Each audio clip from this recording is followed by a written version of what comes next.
नमस्कार, रामदास शिक्षण संस्थान ऑनलाइन क्लासेज में आपका स्वागत है। आज अपने सामाजिक में 3 का पाठ पढ़ेंगे। 3 का पाठ का नाम है ग्रामीण क्षेत्र परे शासन चलाना। ग्रामीण क्षेत्र परे शासन चलाना।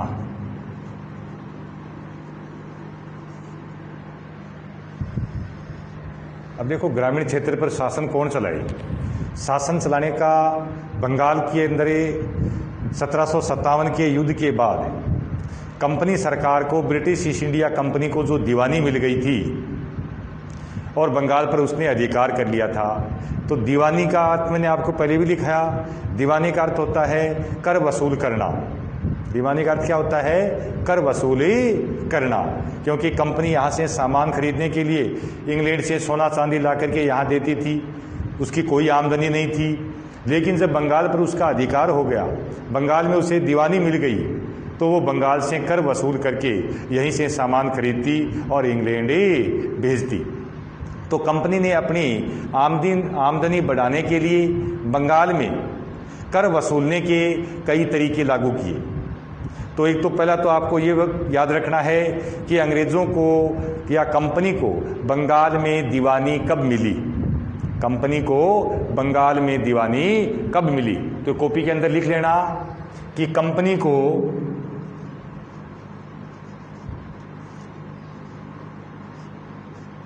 कंपनी को 12 अगस्त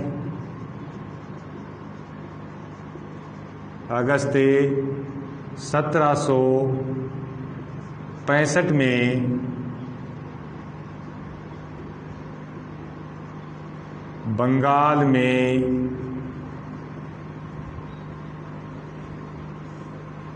दीवानी मिली। तो दीवानी का अर्थ होता है कर वसूल करना। दीवानी का अर्थ क्या होता है? याद रखना, कर वसूल करना या कर वसूल करने का अधिकार क्या कहलाता है? दीवानी कहलाता है। तो ये अंग्रेज़ों ने प्लासी युद्ध के बाद बंगाल में नवाब की हार हो गई, तो उसने अंग्रेज़ों को बंगाल के अंदर कर वसूल करने का अधिकार दे दिया। तो देखो, अब तक अपन पाठ पढ़ रहे हैं कि ग्रामीण क्षेत्र है। तो ग्रामीण क्षेत्र क्यों आया है? क्योंकि अब तक अंग्रेज सिर्फ शहरी क्षेत्र तक ही सीमित थे। जो व्यापार वगैरह करते थे वो शहरों में करते थे, गांव तक अंग्रेज़ों की पहुंच नहीं थी। अब कंपनी अपनी गांव तक पहुंच बढ़ाना चाहती थी और उसके साथ साथ ही अपनी आमदनी को भी बढ़ाना चाहती थी कि किस तरह से कंपनी की आमदनी बढ़े। तो इसके लिए कंपनी ने अपनी आमदनी को बढ़ाने के लिए क्या व्यवस्था लागू की थी? तो कंपनी ने, याद रखना, कंपनी ने अपनी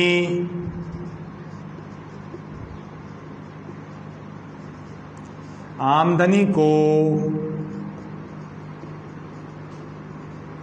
बढ़ाने के लिए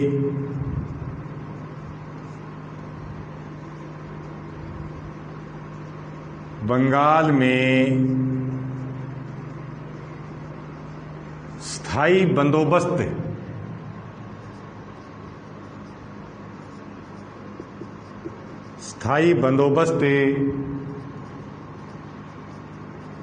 व्यवस्था लागू की। तो ये स्थायी बंदोबस्त क्या है, इसको देखना अपने को। स्थायी बंदोबस्त व्यवस्था लागू की। तो ये स्थायी बंदोबस्त क्या है? स्थायी बंदोबस्त का तो होता है कि कंपनी की एक आय निश्चित हो जाए, स्थायी हो जाए। तो इसके लिए कंपनी ने एक ये व्यवस्था लागू की। और इस व्यवस्था को लागू करने वाला कौन था? स्थायी बंदोबस्त की व्यवस्था किसने लागू की थी? स्थायी बंदोबस्त की व्यवस्था स्थायी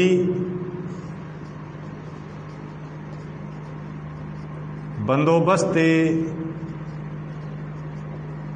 व्यवस्था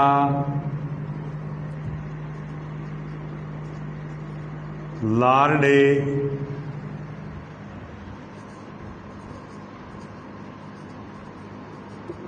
कॉर्नवालिस ने 22 मार्च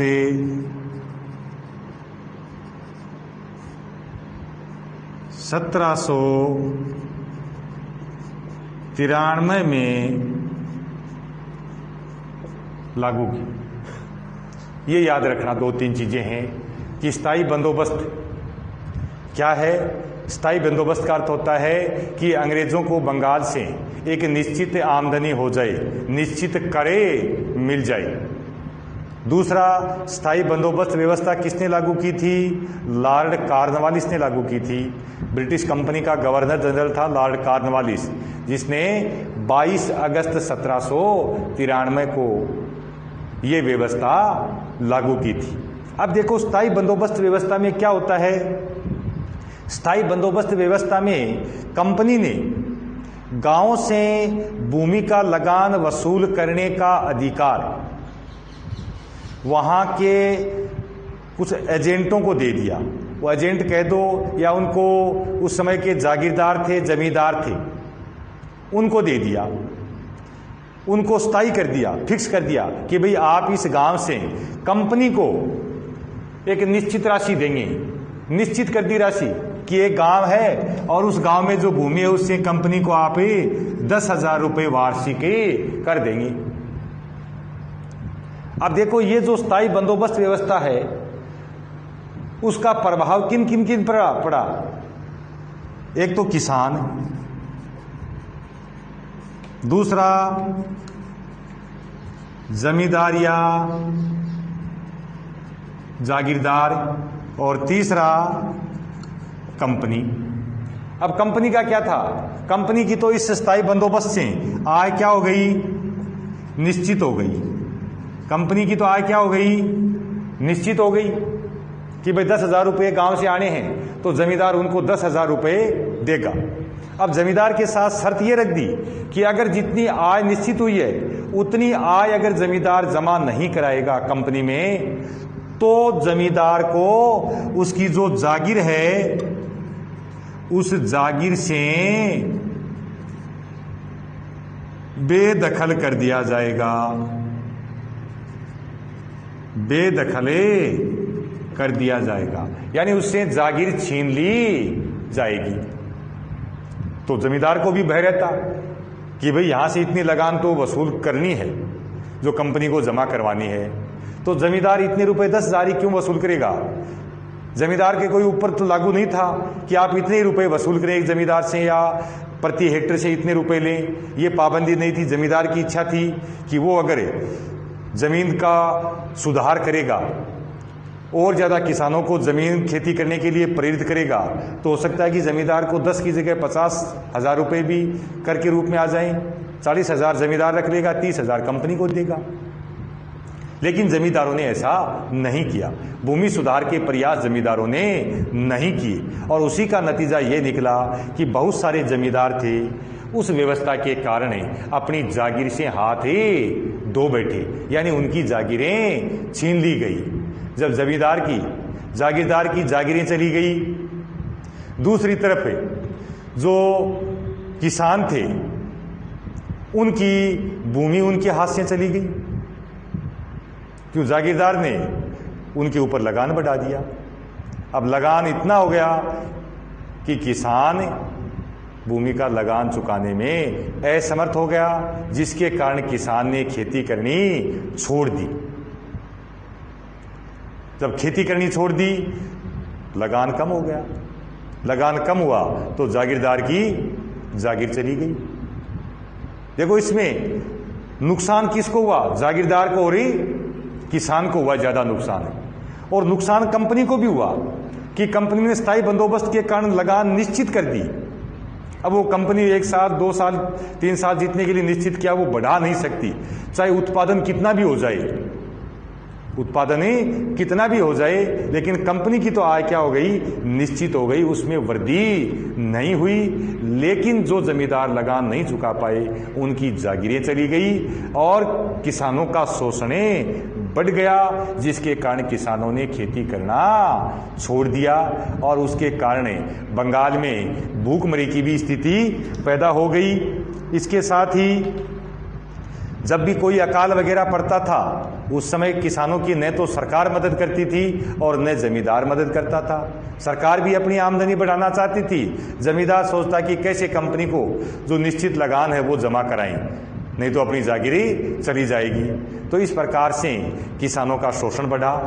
तो अब इसके बारे में आपको कल मैं थोड़ा जो आगे इस पाठ में जो मुख्य चीज़ें हैं उन चीज़ों के बारे में बताऊंगा। देखो, इस पाठ में जो मुख्य मुख्य चीज़ें हैं उनमें एक तो ये है कि आय के साधन कैसे जुटाएं। ये कंपनी चाहती थी कि आय के साधनें कैसे जुटाएं।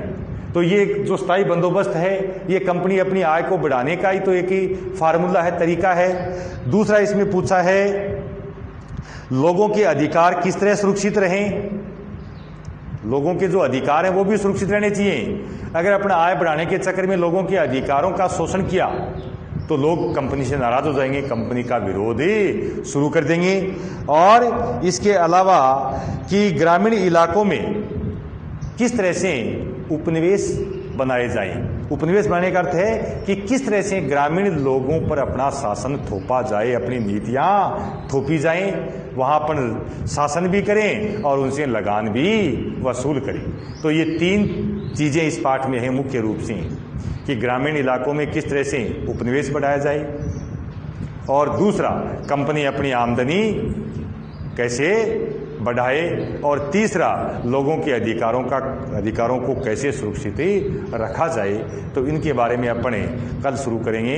ग्रामीण इलाकों में उपनिवेश की स्थापना, जिसके बारे में थोड़ा सा मैंने आपको सारांश संक्षेप में बताया है कि किस तरह से कंपनी गांव में धीरे धीरे अपनी पहुंच बनाती है, अपना उपनिवेश स्थापित करती है।